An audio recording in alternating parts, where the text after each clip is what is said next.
In a quiet home where love felt heavy and silence spoke louder than words, lived a woman who slowly forgot the sound of her own voice. She was not broken. She was not weak. She was simply tired of disappearing.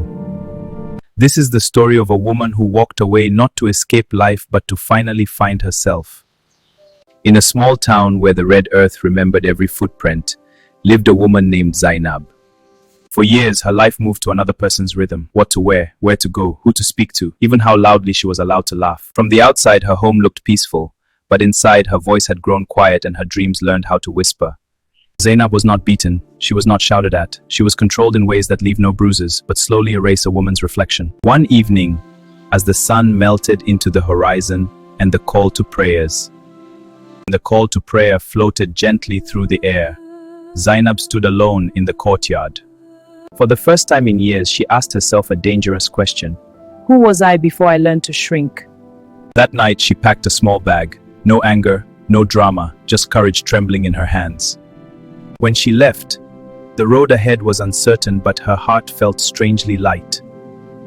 Zainab returned to her mother's village, where women woke early, laughed freely, and worked with purpose. There, among the sound of grinding millet and children running barefoot, something inside her began to heal. She relearned simple things: speaking without fear, sitting in silence without guilt, dreaming without permission. She started a small tailoring business, stitching fabrics as colorful as the life she was rebuilding.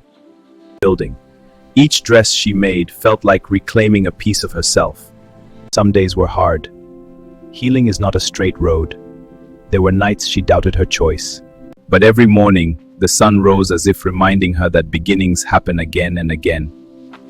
Slowly, they met herself again. Not as someone's possession, not as someone's shadow, but as a woman with opinions, with strength, with a voice that deserved space. She learned that love should not feel like a cage, that respect should not require silence, that choosing yourself is not selfish, it is survival. 1 year later, Zainab stood confidently at the village market, greeting customers with a smile in each eyes. She had not lost everything by leaving. She had found herself.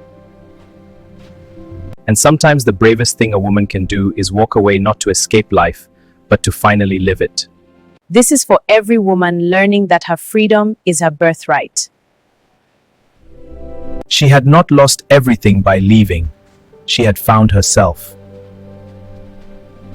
Every step she took, every choice she made, was a quiet reclaiming of her life. And sometimes, the bravest thing a woman can do is walk away not from love, but toward freedom. This is for every woman learning that her voice, her dreams, and her freedom are hers to claim.